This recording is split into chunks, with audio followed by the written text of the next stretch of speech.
नमस्कार मुलांनो, आज आपण इयत्ता 7वीचा सामान्य विज्ञान विषयातील पाठ क्रमांक 9 उष्णता या पाठाचा अभ्यास करणार आहोत. पण मला सांगा तुम्ही आता उष्णता म्हणजे काय? तर उष्णता म्हणजे ऊर्जा. काय? उष्णता म्हणजे ऊर्जा. उष्णतेला इंग्लिशमध्ये काय म्हणतात? हीट. काय म्हणतात? हीट. मग उष्णता म्हणजे ऊर्जा आहे. म्हणून उष्णता हे ऊर्जेचे एक रूप आहे. तर आपण एक उदाहरण त्या उदाहरणाद्वारे आपल्याला समजेल की उष्णता हे एक ऊर्जेचे रूप आहे. तुम्ही काय करा, तुमच्या ज्या हाताचे तळवे आहेत ना ते एकमेकांवर घासा आणि आपल्या गालावर ठेवा. मग काय जाणवतं? बघ, सांगा बरं, काय जाणवतं? तर काय जाणवतं? तर आपल्या जेव्हा आपण हाताचे तळवे एकमेकावर जेव्हा घासतो तेव्हा काय होतात? तिथे गरम जाणवतं. काय होतं? गरम जाणवतं. म्हणजेच काय? तिथे उष्णता निर्माण होते. आणि जेव्हा आपण आपले ते हात तळवे आहेत ते गालावर ठेवलं तर गालावर सुद्धा काय जाणवतं? गरम जाणवतं. त्याच्यामुळे म्हणजे काय होतं? तर उष्णतेच्या आपण जेव्हा हात एकमेकांना घासतो तेव्हा घर्षणामुळे काय होते? उष्णता निर्माण होते. मग आपण आजच्या भागामध्ये उष्णता कशी निर्माण होते आणि उष्णतेचे संक्रमण आणि संक्रमणाचे प्रकार याचा आपण आज अभ्यास करूयात. मुलांनो, आता आपण काय पाहणार आहोत? आता या स्क्रीनवर अशा वेगवेगळ्या घटना दिलेल्या आहेत. काय? वेगवेगळ्या घटना दिलेल्या आहेत आणि त्या घटनामागील कारणं तुम्ही मला सांगणार आहात. पहिली घटना काय आहे? तर पहिली घटना काय आहे? गॅसवर दुधाचं पातेलं ठेवलेलं आहे आणि दूध उकळून बाहेर सुद्धा आलेलं आहे. म्हणजे काय झालं? तर गॅसमुळे काय झालं? दुधाच्या पातेल्याला उष्णता मिळाली आणि त्यामुळे पातेल्यातलं दूध गरम झालेलं आहे. दुसरी घटना काय आहे? तर दुसरी घटना, एक मुलगा आहे, बेडवर तो झोपला आहे,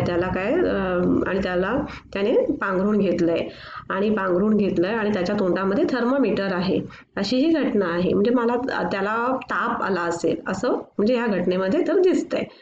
म्हणजे त्याच्यामुळे काय झालं? त्याने ताप आल्यामुळे काय झालंय? त्याला थंडी वाजते आणि थंडीपासून संरक्षण होण्यासाठी त्याने पांघरून घेतलंय. त्या चादरीमुळे त्याला काय झालं? उष्णता निर्माण होऊन त्याचे थंडीपासून संरक्षण होते. म्हणून त्याने काय घेतली आहे? ती चादर घेतली आहे. आणि त्याने काय केलंय? त्याला ताप आला. तर ताप येणं म्हणजे काय माहिती आहे का तुम्हाला? जर जंतू संसर्ग झाला तर काय होतं? तर आपल्या शरीरामध्ये म्हणजे त्या जंतूंचा नाश करण्यासाठी अशी एक शरीराचे तापमान वाढवणारी एक यंत्रणा असते. आणि त्याने तोंडात काय पकडलेलं आहे? तर तापमापी. काय? तापमापी म्हणजे थर्मामीटर. आपण ताप आल्यावर थर्मामीटरने आपला ताप मोजतो. ती तापमापी त्याने तोंडात धरलेली आहे. मग काय होतं? तोंडातील ज्या उष्णतेमुळे काय होतं? तर तापमापीमध्ये पारा असतो. माहिती आहे? तापमापीमध्ये तापमान मोजण्यासाठी काय असतो? पारा असतो. तो प्रसरण पावतो आणि त्यामुळे आपल्याला टेम्परेचर आपण घेऊ शकतो. आता तिसऱ्या ह्याच्यातली घटना काय आहे? तिसरी घटना काय आहे? तर एका ग्लासामध्ये बर्फाचे तुकडे ठेवलेत आणि ग्लासाच्या बाहेर पाणी आहे. ते काय झालं? ग्लासामध्ये बर्फ आहे त्यामुळे काय झालं? तर आजूबाजूचे जे बाष्प आहे ते थंड बाष्प आहे ना, आपल्या हवेमध्ये तर बाष्प असतात. मग ते थंड होऊन काय झालं? त्या ग्लासाच्या बाहेर पाणी जमा झालं, त्याच्या भोवती पाणी जमा झालं.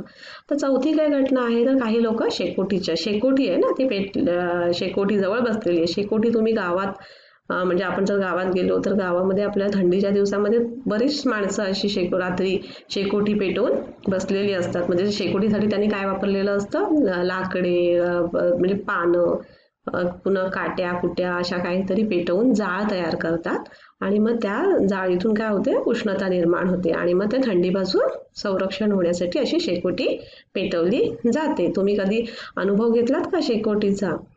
आता चौथ्या ह्याच्यामध्ये काय दिलेलं आहे? चौथी घटना काय आहे? तर पाण्यामध्ये म्हैस तर माहिती आहे ना तुम्हाला? म्हैस ही पाण्यामध्ये पोहते.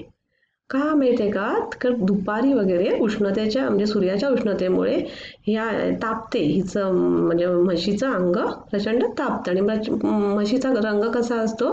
तर काळा असतो. त्यामुळे प्रकाशाचे परिवर्तन होत नाही आणि त्यामुळे उष्णतेपासून बचावासाठी हे म्हशी तर पाण्यामध्ये काही डबक्यामध्ये अशा पोहत असतात. तुम्ही तर बघितल्याच असतील. कळलं का? ह्या घटना आणि ह्या विविध आपण जे काही घटना बघितल्या आणि ह्या घटनेमागील आपण कारणं बघितली. आता आपण काय पाहणार आहोत? तर उष्णतेचे संक्रमण. काय? उष्णतेचे संक्रमण. तर उष्णतेचे संक्रमण म्हणजे उष्णतेचे एका स्थानाकडून दुसऱ्या स्थानाकडे जाणे, ह्याला काय म्हणतात? उष्णतेचे संक्रमण, हीट ट्रान्सफर म्हणतात. तर तुम्हाला माहिती आहे का, आपण जेव्हा एखादी गरम वस्तू जेव्हा थंड वस्तूच्या सानिध्यात नेतो तेव्हा काय होते, तर ती थंड वस्तू गरम होते. काय होते? थंड वस्तू गरम होते आणि गरम वस्तू थंड होते.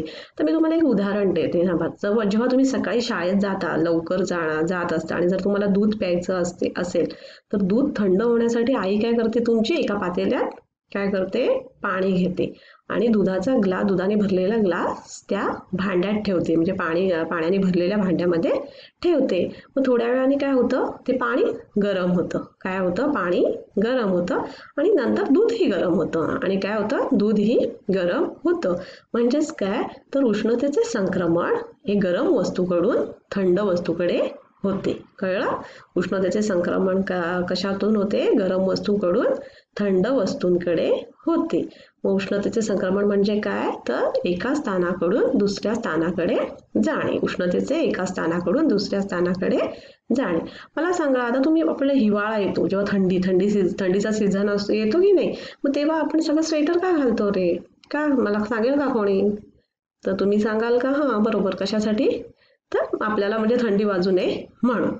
म्हणजे काय असतं माहिती आहे का, आपल्या शरीराचे तापमान कसे असते? स्थिर असते. आणि मग हिवाळ्यामध्ये काय असतं, सगळ्याकडे थंड असतं, वातावरण कसं असतं? थंड असतं. त्याच्यामुळे काय होतं, आपल्या शरीराकडून हवेकडे उष्णतेचे संक्रमण होते. पण आपण स्वेटर कशाने बनतं माहिती आहे ना? लोकरीपासून बनतं. मग लोकर ही काय आहे? उष्णता विरोधक आहे, उष्णता रोधक आहे. त्यामुळे काय होतं, आपल्या शरीरातील म्हणजे शरीरातील उष्णता बाहेर जात नाही आणि आपले थंडीपासून संरक्षण होते. म्हणून आपण काय करतो, तर हिवाळ्यामध्ये आपण थंड म्हणजे स्वेटर घालतो. आणि आता तुम्ही कधी हलवाईच्या दुकानात गेलात का रे? कधी हलवाईच्या दुकानात गेलात का? मग आणि तिथे पाहिलं का हलवाई म्हणजे कधी बासुंदी बनवतोय किंवा काही पण स्वीट्स वगैरे बनवताना तुम्ही कधी पाहिलं का बासुंदी ढवळताना वगैरे? तर तुम्हाला जर अनुभव आला असेल, बघितलं असाल, तर तुम्ही म्हणजे निरीक्षण केलं असाल तर तुमच्या लक्षात आलं असेल की तो जो झारा घेतो म्हणजे ढवळण्यासाठी, बासुंदी वगैरे ढवळण्यासाठी, तर त्या झाऱ्याच्या टोकाला कापड का बांधून ठेवतात? म्हणजे असं तुम्हाला कधी वाटलं नाही की ह्या झाऱ्याच्या टोकाला कापड का बांधलेलं असतं? तर कारण झाऱ्याचे एक टोक उकळणाऱ्या बासुंदीत असतं.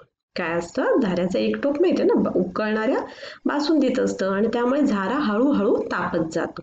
काय? झारा हळूहळू तापत जातो आणि मग ती उष्णता झाऱ्याच्या शेवटच्या टोकापर्यंत पोहोचून त्याच्या हाताला चटका लागू नये म्हणून हलवाई टोकाला कापड बांधून ठेवतो.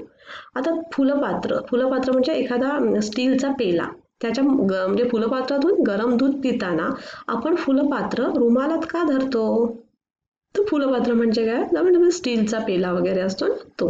त्याच्यात जर आपल्याला गरम दूध टाकलं तर आपण ते हाताने घेऊ शकत नाही. आपण काय करतो, एखादा रुमाल वगैरे असं आपण त्या रुमालात धरतो ते फुलपात्र. कारण का? कारण दुधातील उष्णतेचे संक्रमण होऊन ते फुलपात्रापर्यंत पोहोचते. का?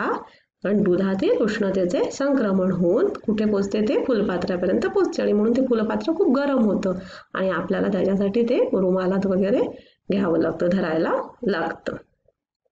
तर उष्णतेचे संक्रमण कसे होते ते आपण पाहिले. आता उष्णता संक्रमणाचे प्रकार आहेत, त्या प्रकारांविषयी आपण माहिती घेणार आहोत. तर उष्णतेच्या संक्रमणाचे प्रकार, टाइप्स ऑफ हीट ट्रान्सफर. 3 प्रकार आहेत त्याचे. एक उष्णतेचे वहन, अभिसरण आणि प्रारण. किती? तर 3 प्रकार आहेत, उष्णतेचे वहन, अभिसरण आणि प्रारण. तर आपण आजच्या भागामध्ये उष्णतेचे वहन याच्याविषयी माहिती घेऊया. उष्णतेचे वहन. तर उष्णतेचे वहन म्हणजे काय ते आपण आता पाहणार आहोत. तर पदार्थाच्या उष्ण भागाकडून थंड भागाकडे होणाऱ्या उष्णतेच्या संक्रमणास उष्णतेचे वहन असे म्हणतात. तर उष्णता वहनास पदार्थाच्या माध्यमाची आवश्यकता असते आणि उष्णतेचे वहन हे स्थायीरूप पदार्थामध्ये होते. आता आपण उष्णतेचे वहन कसे होते हे आपण एका एक प्रयोगाद्वारे आपल्याला समजून घेऊया. त्याच्यासाठी आपण एक प्रयोग करूया. त्याच्यासाठी आपल्याला काय साहित्य लागणार आहे, तर स्टेनलेस स्टील किंवा लोखंड आणि ॲल्युमिनियम व तांब्याच्या पट्ट्या आणि बर्नर, मेणबत्ती आणि टाचण्या. हा बघा या स्क्रीनवर म्हणजे उष्णता म्हणजे जो प्रयोग आहे तो दाखवलेला आहे. तर कृती काय करायचं, तर 30 सेंटीमीटर लांबीच्या स्टेनलेस स्टील किंवा लोखंड, ॲल्युमिनियम आणि तांबे यांच्या पट्ट्या घ्यायच्या आणि प्रत्येक पट्टीवर काय करायचं, तर मेणबत्तीच्या सहाय्याने मेणाचे ठिपके द्यायचे. काय करायचं, तर प्रत्येक पट्टीवर मेणबत्तीच्या सहाय्याने मेणाचे ठिपके द्यायचे. या प्रत्येक ठिपक्यात एक एक टाचणी खोचायची. काय करायची, ह्या प्रत्येक ठिपक्यामध्ये एक एक टाचणी अशी उभी खोचायची. स्टेनलेस स्टील किंवा लोखंड ॲल्युमिनियम व तांब्याच्या ह्या ज्या पट्ट्या असतात त्यांची टोकं एकाच वेळी बर्नरच्या ज्योतीवर धरायची. ह्या सगळ्या आपण ज्या पट्ट्या घेतलेल्या आहेत कुठल्या तर स्टेनलेस स्टील किंवा लोखंड ह्या दोघांपैकी एक ॲल्युमिनियम आणि तांबे यांच्यावर काय करायच्या, या पट्टींची टोके एकाच वेळी बर्नरच्या ज्योतीवर धरायची आणि मग निरीक्षण करायचं. काय करायचं, निरीक्षण करायचं. मग काय दिसून येतं आपल्याला, तर टाचण्या बर्नरच्या ज्योतीच्या बाजूकडून पडतात. काय होतात, तर टाचण्या बर्नरच्या ज्योतीच्या बाजूकडून पडतात. याचा अर्थ काय, तर उष्णतेचे वहन पट्टीच्या उष्ण टोकापासून ते थंड टोकाकडे होते. आपण तर पाहिलंच की उष्णतेचे वहन पट्टीच्या उष्ण टोकापासून थंड टोकाकडे होते. तुम्ही पाहिले असेल की म्हणजे आपण असं त्याच्यातून काय एक निरीक्षण होतं की तांब्याच्या पट्टीवरील टाचण्या आहेत ना, ह्या सर्वात प्रथम पडल्या. तांब्याच्या पट्टीवरील टाचण्या या सर्वात प्रथम पडल्या व लोखंडी पट्टीवरील टाचण्या त्या तुलनेमध्ये उशिरा पडल्या. कारण तांब्यातून जलद उष्णता वाहते. म्हणून तांब्याच्या पट्टीवरील टाचण्या काय केल्या, जेव्हा उष्णता दिली तेव्हा त्या टाचण्या पहिल्या सर्वप्रथम पडल्या. उष्णतेचे पदार्थातील वहन त्या पदार्थाच्या गुणधर्मांवर अवलंबून असते. तर उष्णतेचे पदार्थातील वहन त्या पदार्थांच्या गुणधर्मांवर अवलंबून असते. मग आता आपण काय पाहिलं, तर उष्णता संक्रमणाचा पहिला प्रकार कुठला, तर उष्णतेचे वहन. काय होतं उष्णतेचे वहन, की उष्णतेचे पदार्थातील वहन कशावर अवलंबून असतात, तर पदार्थांच्या गुणधर्मांवर अवलंबून असतात. मुलांनो, तर आज आपण काय शिकलो, तर उष्णतेचे संक्रमण म्हणजे काय. तर उष्णतेचे संक्रमण म्हणजे काय, तर उष्णतेचे एका स्थानाकडून दुसऱ्या स्थानाकडे जाणे ह्याला काय म्हणतात, उष्णतेचे संक्रमण. आणि उष्णतेच्या संक्रमणाचे आपण 3 प्रकार पाहिले. कुठले 3 प्रकार, तर उष्णतेचे वहन, अभिसरण आणि प्रारण. तर आपण आजच्या भागामध्ये उष्णतेचे वहन हे पाहिलं. तर उष्णतेचे वहन म्हणजे काय, तर पदार्थाच्या उष्ण भागाकडून थंड भागाकडे होणाऱ्या उष्णतेच्या संक्रमणास काय म्हणतात, तर उष्णतेचे वहन असे म्हणतात. आपण पुढच्या भागामध्ये अभिसरण आणि प्रारण ह्या उष्णतेच्या संक्रमणाच्या प्रकारांची माहिती सविस्तर पाहणार आहोत.